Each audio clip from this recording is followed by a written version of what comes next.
Muy bien, vamos a desarrollar un poco la teoría del psicoanálisis y más adelante veremos los representantes que continuaron el trabajo de Sigmund Freud. Tengo un video interesante con bastantes animaciones y luego haremos una especie de resumen y posteriormente abriremos a unas preguntas que podrían darse en función a esos contenidos. Vamos a ver el video. Actitudes que queremos cambiar. Estas palabras vienen del psicoanálisis. ¿Y qué es el psicoanálisis? Es una teoría para comprender el inconsciente y una terapia para superar nuestros problemas anímicos. El rol del analista entonces es ayudarnos a descubrir la raíz de esos problemas.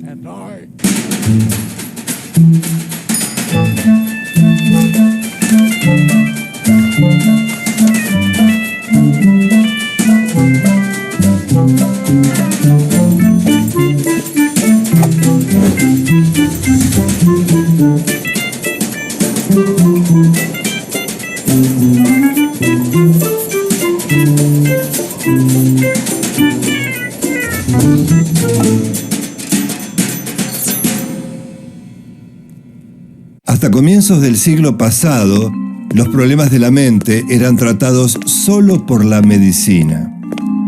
Fue precisamente un médico austríaco, Sigmund Freud, quien se dispuso a indagar en las profundidades de la mente, y lo hizo de una forma muy particular, a través de la palabra.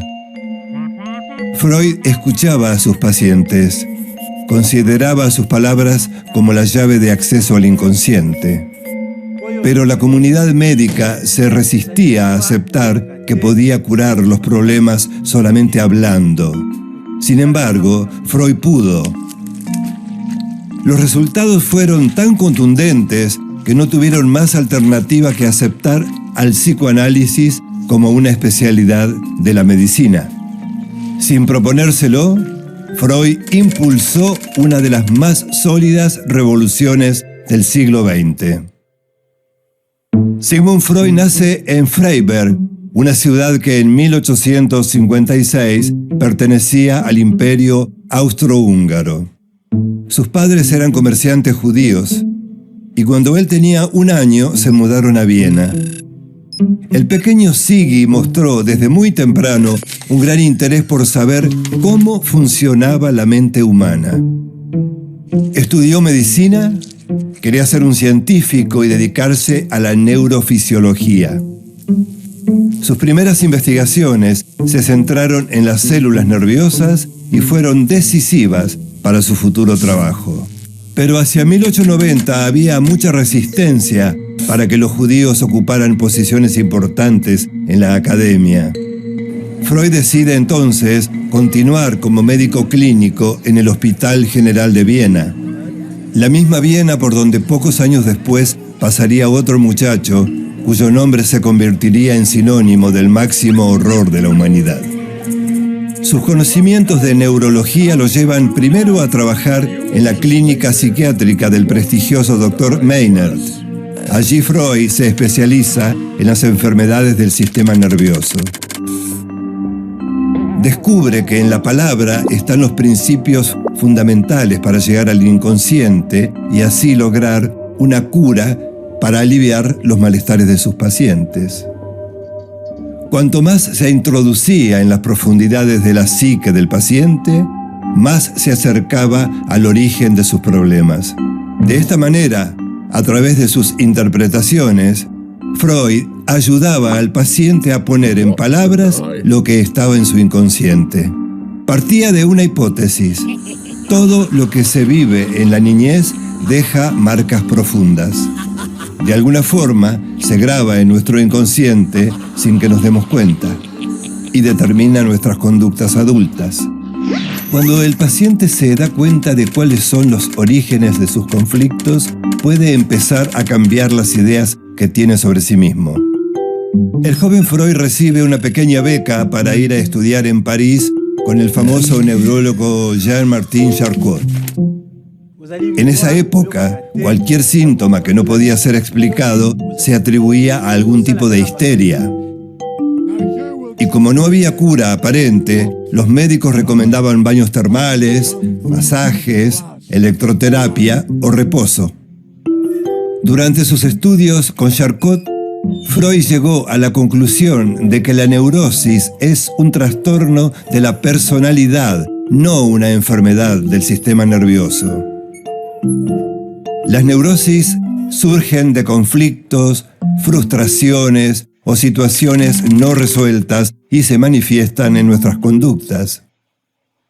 En 1886, Sigmund Freud regresa a Viena y un antiguo amigo, el respetado médico Joseph Breuer, le confiesa haber tratado un caso de histeria hipnotizando a una paciente.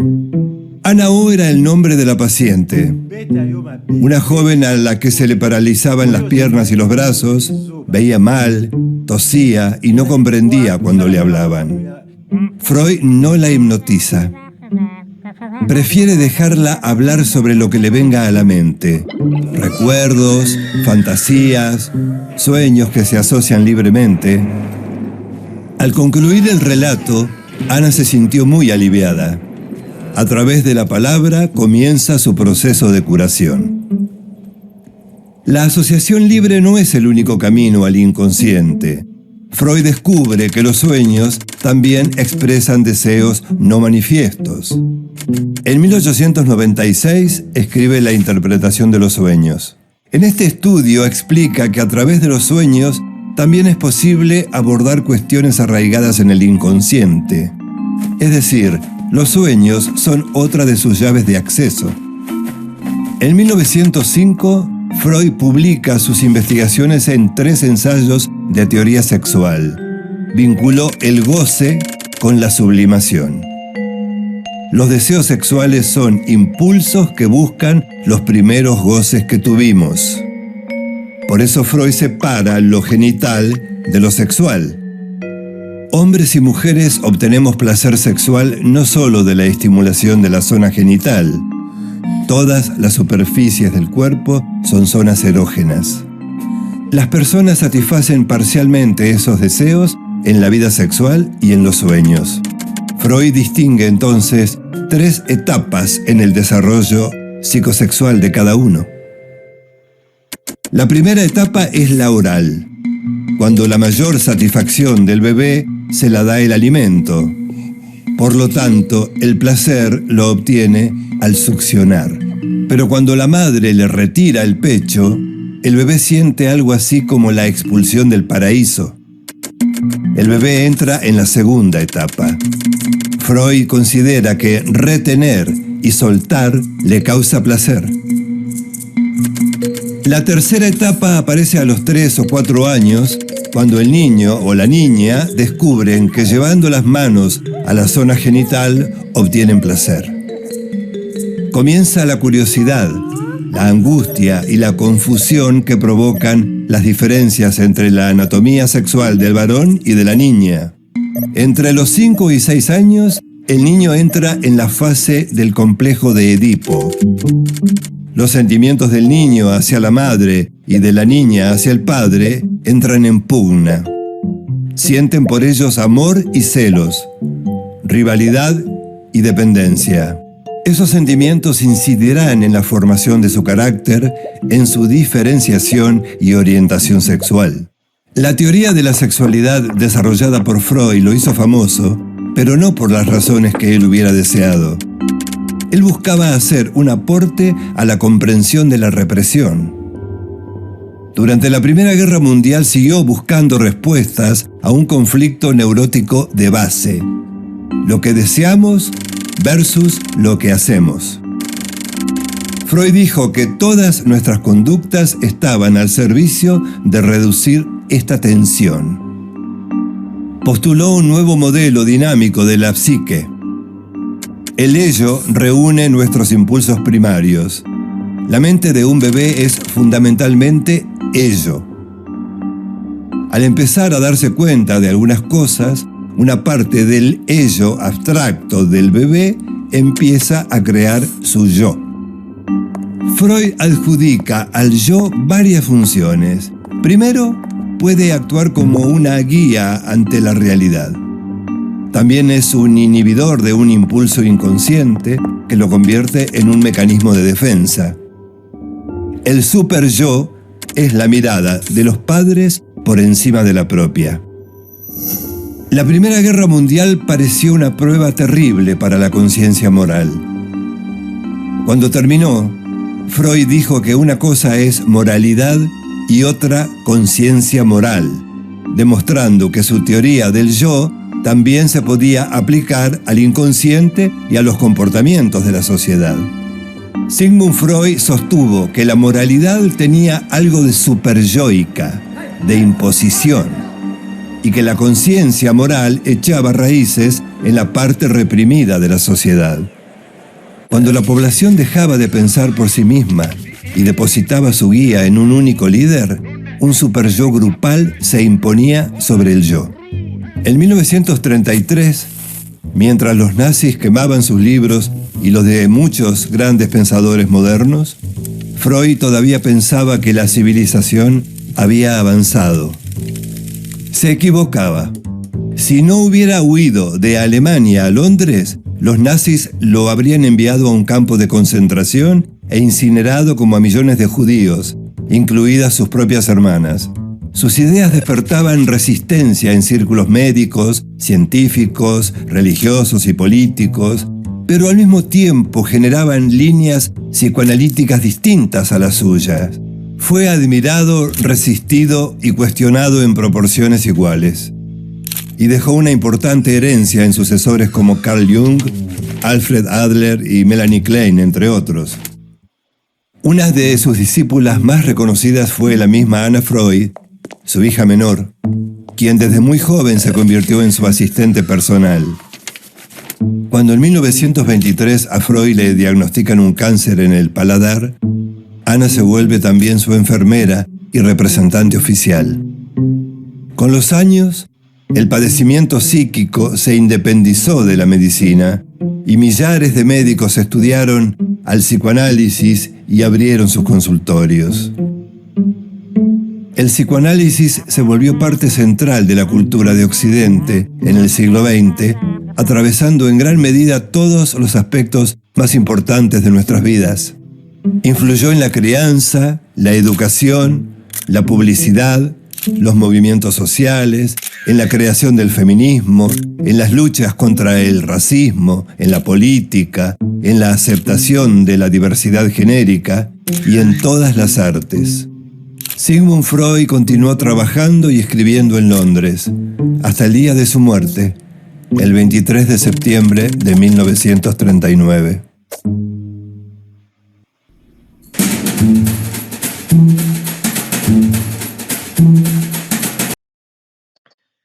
Muy bien, un video más o menos corto pero interesante porque ha dejado ver bastantes conceptos de los cuales alguna vez hemos hablado.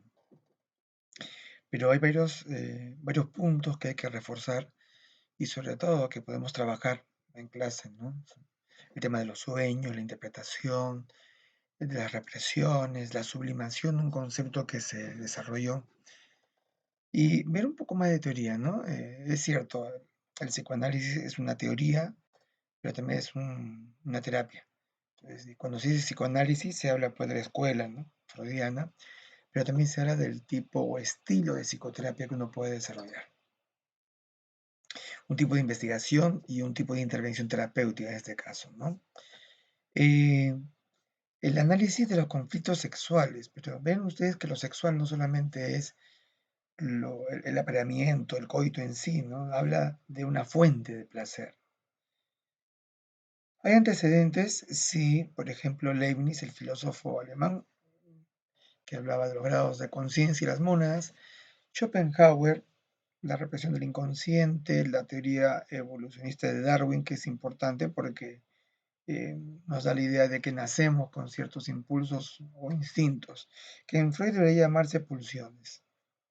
La religión judía, Fechner, quien desarrolla una relación entre los umbrales de sensación, él da origen en cierto modo al el estudio psicofisiológico de las sensaciones, Charcot, del cual hereda el uso de la hipnosis, y Breuer, la cura de la charla, una suerte de logoterapia, como a través del diálogo la persona evoca contenidos reprimidos en el inconsciente y que luego al ser actualizados a través de un acto eh, que tiene por colaboración la ayuda del psicoterapeuta, la persona se desahoga o libera o hace catarsis de esas represiones ocultas en el inconsciente que van movilizando ciertos contenidos de dolor, de angustia, ¿no? Bueno, mayor de 8 hijos, algunas de sus hermanas mueren por la intervención nazi sobre los judíos, tenía familia judía, cosa que hubiera sido más catastrófica de haberse enterado él. Bueno, se enteró después, ¿no? Cuando ya la teoría estaba hecha ya. Su orientación por la medicina, o sea, Freud no es psicólogo, es médico, pero hay un interés por lo que ahora llamaríamos neurociencia, ¿no?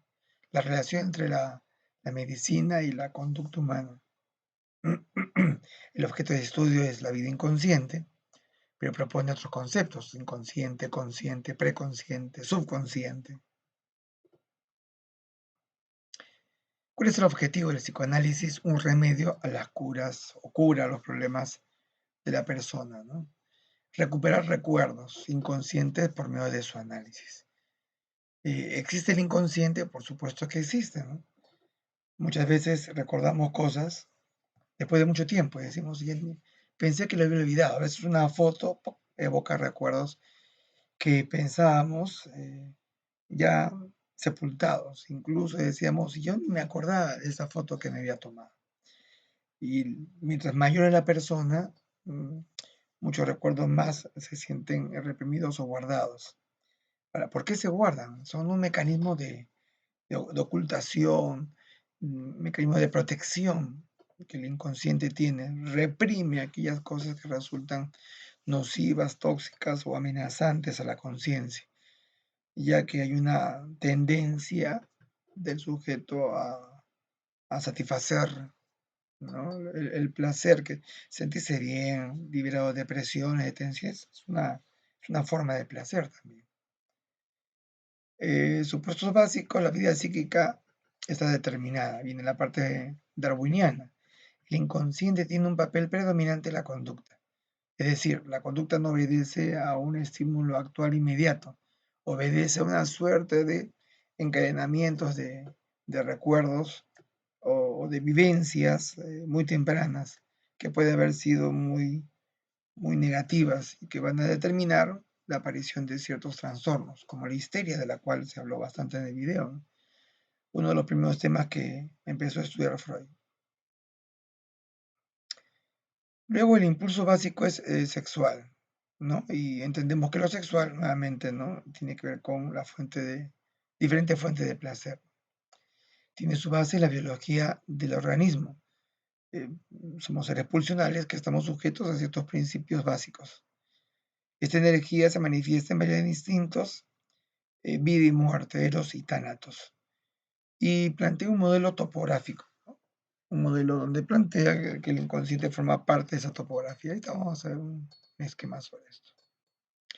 Las neurosis se explican según la relación del niño con sus padres. Tocan los conceptos de complejos de Edipo y de Electra. Bueno, Edipo para Freud, ¿no? Electra es un concepto que sugiere Carl Jung. Las personas pasan por varias etapas del desarrollo libidinal: oral, anal, fálica, latente, que no se cita acá porque no es una etapa en sí, es una etapa de suspensión, y la genital. Eventos como los sueños, errores y chistes tienen un significado simbólico relacionado con el contenido inconsciente en este caso. Sí, lo que pasa es que uno cuando habla o cuando bromea, incluso ustedes han escuchado, ¿no? Que cuando alguien ataca, por ejemplo, a una persona por cierto defecto físico, por ciertos atributos no muy agradables, en el fondo puede estar proyectando una parte de sí que quiere ocultar, tomando como eje principal o centro principal de interés o atención a otra persona. Uno traslada sus propios defectos o proyecta sus propios errores, defectos en otra persona. Los mecanismos de defensa son eso justamente, recursos del inconsciente para defender al consciente de las amenazas que generan pues cierto tipo de conflictos. Por ejemplo, ¿no? La racionalización, un mecanismo de defensa muy conocido. Uno va al cine entusiasmado por una película y en la cola largota de cine, ¿no? Entonces, vamos avanzando y con entusiasmo ya estamos por llegar y ¡plum! Se terminaron las entradas. Entonces, en ese momento de conflicto, ¿no? Para reducir la presión que genera pues la frustración de no poder entrar, decimos, no, mejor que no haya entrado, iba a gastar plata, me puedo contagiar, hay mucha gente adentro, entonces me ahorro esa plata y lo descargo por internet. Esas películas todas hay. Una forma de justificar cognitivamente que lo que pasó, por algo pasó, tuvo su razón de ser. La enamorada lo dejó, bueno, pues una puerta se cierra, otra se abre, siempre buscando una forma de reducir la presión que genera la frustración. Entre otros, racionalización, desplazamiento, represión, fijación, regresión. Seguramente muchos padres están jugándolo con sus hijos pequeños y están actuando como niños y se sienten liberados de muchas presiones, hacen regresión en este momento, ¿no? Los métodos de estudio, la hipnosis al principio, aunque no fue un método que le salía mucho a Freud, pero sí lo admiraba, ¿no? Inducir a una persona a un estado de sugestión por el cual uno podía concentrar. La gente piensa que uno está dormido, está tan concentrado que comienza pues a navegar, flotar en sus contenidos más ocultos, como si estuviera soñando realmente, en estado de trance.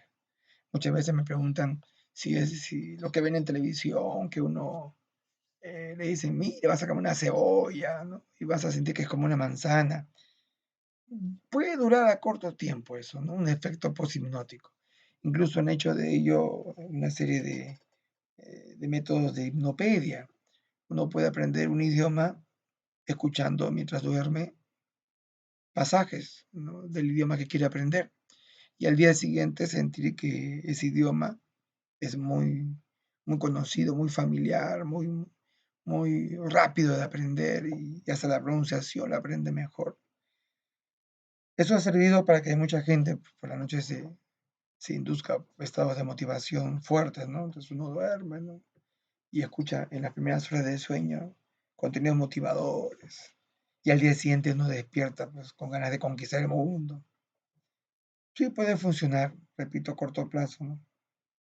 La asociación libre, que como hemos visto en el video, es, los recuerdos vienen y a veces no tienen una relación lógica, simplemente se dan como pasajes, como si fueran fotos de tu vida, donde el terapeuta es el que debe darle eh, cierto significado, ¿no?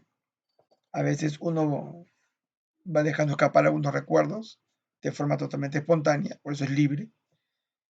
Y hay muchas escenas en las que el terapeuta, y como está en el dibujito, está sentado tomando nota, que toma nota de todo, porque eso puede durar muchos meses o años. Y el paciente echado en su diván, ¿no? Como que mira el techo y recuerda, evoca de manera espontánea y nos sigue tomando nota. Y ahora que me lo pregunta, ahora que hablamos de esto, de repente tal vez lo que me pasa ahora tiene relación, uno solito va descubriendo. Bueno, no solo, ¿no? El terapeuta ahí de por medio, sino difícilmente uno va a estar pues evocando, tratando de relacionar las cosas lógicas. La interpretación de sueños, mucha gente dice, yo duermo, no sueño. Mentira, pues sí sueña. Lo que pasa es que hay fases de sueño, fases mor, no mor, y hay fases en las que el sueño es muy intenso. Tú cuando entras al cuarto de tu hermanito, ¿no? Al cuarto de tu hermanito, de tu hermanita, ves que está hablando ahí entre el sueño y se mueve, y sus ojitos se mueven de derecha a izquierda, por eso viene el nombre de fase MOR, movimiento ocular rápido. Está moviendo los ojos, está soñando. Si tú lo sacudes en ese momento, ¿no? Y le dices, despierta, ¿no? Mira a todos lados, y de repente te cuenta lo que ha estado soñando. Y te lo dice clarito, ¿no? Como si estuviera realmente todavía en el sueño. Se vuelve a dormir al día siguiente, ni se acuerda que te lo contó. Porque el sueño tiene eso. Uno debe descansar en el sueño, debe reparar. O sea, el inconsciente se expresa, se manifiesta en los sueños que siempre son simbólicos. A veces no tienen carácter lógico, por eso hay que interpretarlos. O sea, no es que te cuente el sueño y así como soñé, un ratón se pelea contra un león y lo golpea y lo mata al león. Entonces uno dice que es raro mi sueño. Tienes que interpretarlo, pues, ¿no? De repente ese ratón eres tú, el león es tu parte negativa, o tu cobardía enfrentó la valentía. La interpretación tampoco puede ser tan universal, está en función a las vivencias personales. Si bien es cierto, Freud le quiso dar un carácter universal porque había pues un inconsciente con el cual nacemos, ¿no? Entonces, definitivamente, si usted quiere saber qué significa su sueño, habría que conocerlo un poquito, ¿no?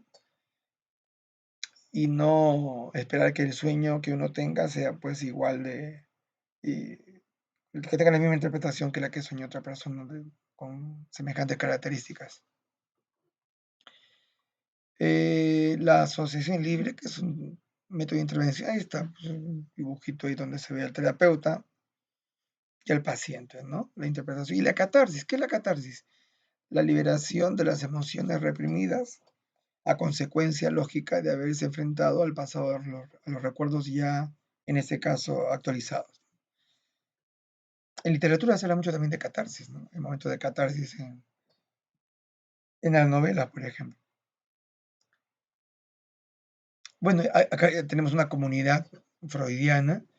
eh, Está Freud sentado de barba a la izquierda, ¿no? Un personaje bastante importante acá debería ser pues el Carl Gustav Jung, que está de bigotito en la parte de arriba, ¿no? Importantísimo personaje. Para muchos incluso llega a superar a Freud, ¿no? El inconsciente colectivo, los arquetipos, son conceptos que le veremos en clase cuando regresemos nuevamente, ¿no? Son cosas interesantes. Se ha estudiado bastante el arte, ya introduce una interpretación del arte. El arte es una expresión pura, auténtica del espíritu humano, ¿no? Y muchas veces uno ve una pintura y dice, qué cosa, un montón de colores, no entiendo nada, ¿no? Pero cuando uno comienza a leer, siempre cuando uno va a una galería de arte y lee abajo, ¿no? La biografía del autor, del pintor y las experiencias a las cuales estuvo expuesto, uno comienza ahí a interpretar realmente, conociendo un poco ahí al autor, diciendo, entonces mira la pintura y dice, entonces probablemente, ¿no? Sus experiencias en la guerra se vean plasmadas en esos colores, en esa impetuosidad con la cual plasma sus brazos. Entonces sí, ya comienza uno ya a sentirse más, más cerca, ¿no? Al autor. Y es en cierto modo lo que interesa mucho de la cultura. Uno no puede juzgar a otra persona si es que no conoce parte de su cultura. Entonces, si un adulto se acerca y qué lindo niño, este es un violador, un sátiro, un acosador sexual. Pero de repente esta persona pues ha visto desde muy corta edad el sufrimiento, la pena, el abandono por parte de muchos padres a sus niños, ¿no? O a los hijos. O fue un orfelinato, tuvo esa experiencia y se sintió muy conmovido. Y de alguna forma, cuando ve a un niño, pues se conmueve y lo abraza. Pero la gente dice, no, pues ese acercamiento debe ser el de un violador, porque es lo que puede pasar realmente con otra persona que ha tenido otra experiencia. Entonces, es complicado colocar en un solo saco pues a las personas. Habría que tener un acto de empatía e intentar acercarse a la otra persona para comprender en cierto modo la naturaleza de sus actos. Esto es lo que les decía, la estructura topográfica de la mente, ¿no? Miren ustedes el iceberg, del cual hemos hablado alguna vez. Este dibujo está mejor que los que ya hacía en pizarra. El inconsciente, qué cargado, qué enorme, está en la parte inferior. el preconsciente que está casi, ¿no?, en la superficie, y el consciente que se levanta, que es lo que conocemos la persona. El consciente es el principio de realidad, se maneja bajo el principio de realidad. ¿Cómo te llamas? ¿Quién eres? ¿Qué edad tienes? ¿Qué piensas tú de la actual pandemia que estamos sufriendo? El preconsciente son esos recuerdos que están listos para salir, están listos para emerger, están prontos en tu memoria, ¿no? Incluso podríamos hablar acá, pues, de una suerte de subconsciente debajo, ¿no? Aflora en un momento espontáneo. El preconsciente muchas veces está cargado de censuras, de represiones. Hemos aprendido a frenar nuestros impulsos y eso lo da por la educación, la moral, los principios.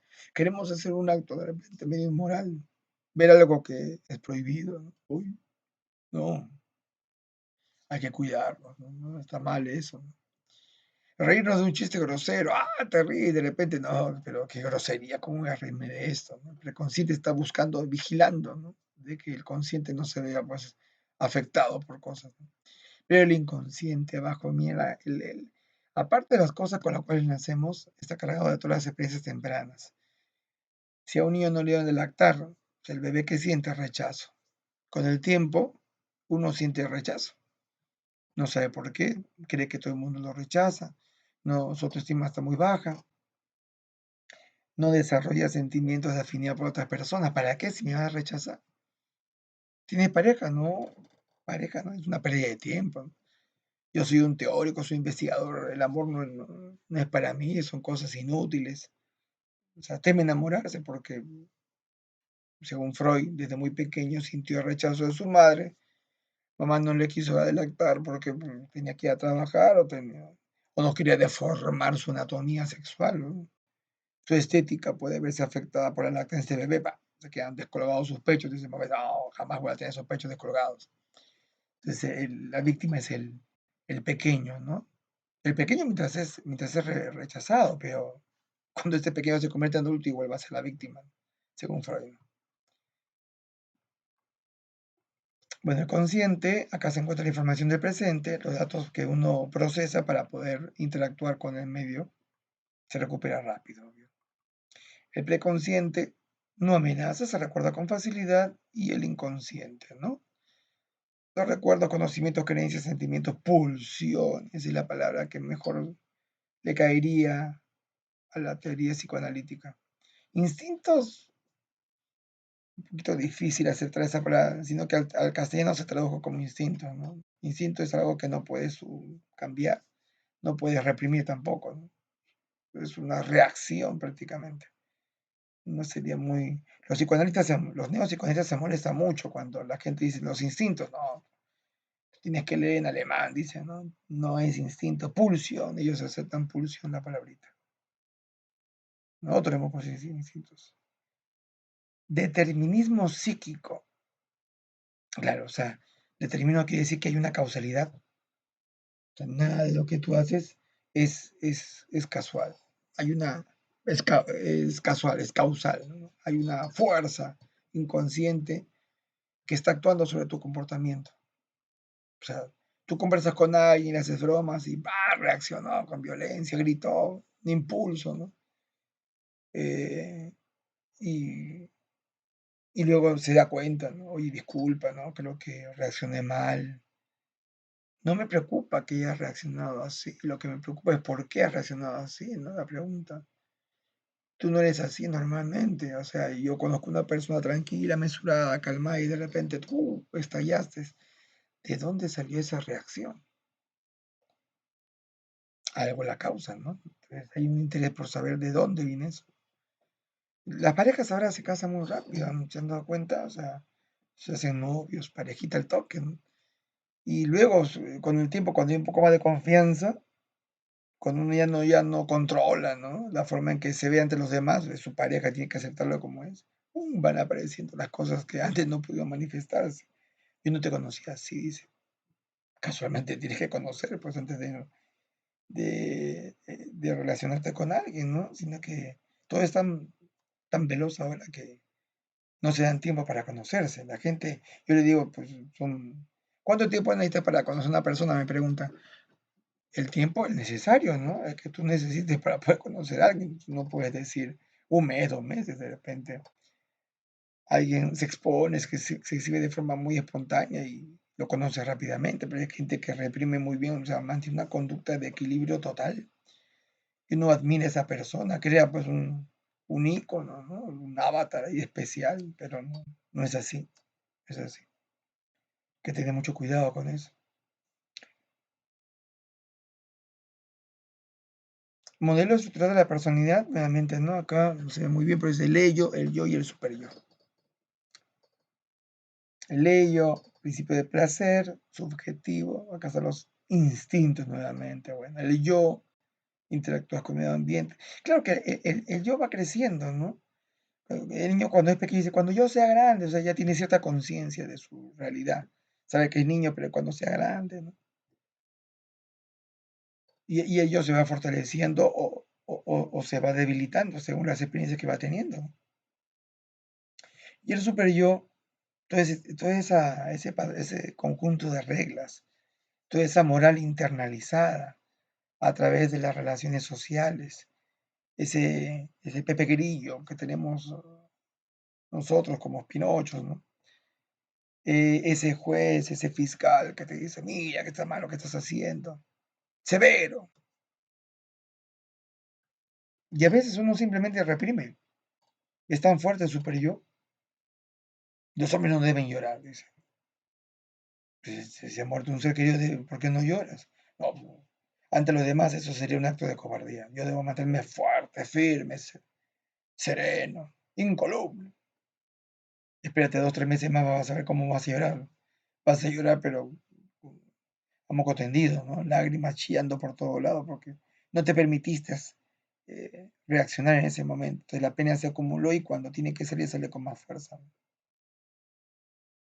Por eso, esta cultura de la represión ha, ha generado pues muchos conflictos, ¿no? Muchos neuróticos. Reprimir, guardarse todo, ¿no? No es tan conveniente. Tampoco es una cuestión de lanzarlo, ¿no? Y agredir a todos los demás, de canalizarlo, trabajar eso. ¿Cómo se trabaja? Pues ahí está la psicología justamente para eso, ¿no? Hay terapia para eso. Bueno, nuevamente, ¿no? El yo superior y el ello. El ello, la relación que tiene el yo con el inconsciente y la del yo con el consciente. Los instintos de vida y muerte, o sea, eros y tanatos, vida, apoya y promueve la supervivencia del individuo y la especie. Su energía, la energía de la vida es el líbido, el placer, ¿no? ¡Qué hambre que tengo! Acabo de comer, ¡ah, qué placer! Satisfecho. La sed va a beber. La pulsión sexual, besar, abrazar, acariciar, tener sexo, se liberó. Y en el otro lado está la muerte, ¿no? Tánatos. O sea, tener la paz, la calma, ¿no? ¿No les ha pasado que a veces han querido estar, cuando tienen muchos problemas cargados de ellos, como quisiera estar, primero alejado, ya. Luego en un campamento, ¿no? Sí, no pensar en nada. Estar en un estado de coma y despertar cuando las cosas se hayan resuelto, ¿no? Y por último morir, pues, ¿no? Ya es la máxima expresión de energía destructiva, morir, desaparecer. Y a veces, ¿no? A veces mamá cuando se muere, ya, "Dame, cuando muera me va a extrañar, ¿no?" Entonces, da señales de que le gustaría pues alejarse de todas esas, esas presiones sociales, esos juicios, ¿no? Que van en su contra.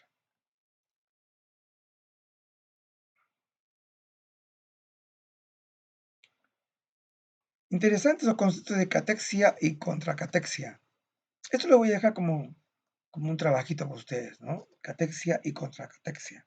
Lo vamos a desarrollar en clase, pero vamos a darlo a ustedes para que lo puedan trabajar. Y otra cosa más, ya que estamos acá, una cosa importante, jóvenes, se le va a dar el libro, si lo están descargando me parece, junto con las tareas, las preguntas. No podemos desarrollar a través de este medio toda la teoría, pero he querido yo trabajar el psicoanálisis para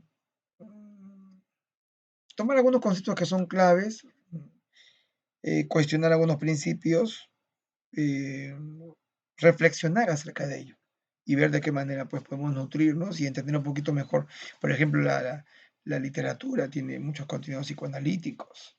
El Marvel, DC Comics tiene muchos contenidos psicoanalíticos. Si ustedes se dan cuenta, analizan, van a entender que hay muchas cosas que tienen principios freudianos. Hay muchas películas de terror, de misterio, asesinos en serie, tiene mucho de esto. Eso quisiera que ustedes lo analicen. O sea, tienen una tareita, ahora vamos a quedar acá. La catexia, la contracatexia y evaluar una película. Aparte de lo que la pregunta que están en tarea, algo como para discutir cuando regresemos. Una película que tenga algún contenido que usted crea que tiene componentes psicoanalíticos, ¿no? Y después veremos ya los trabajos hechos por los seguidores de Freud, ¿no? Es mucho más esto, pero bueno, este es un alcance, un avance, ¿no? Algo general que nos puede servir no solamente para la teoría, sino también para una interpretación práctica de nuestras propias experiencias. Buenas noches.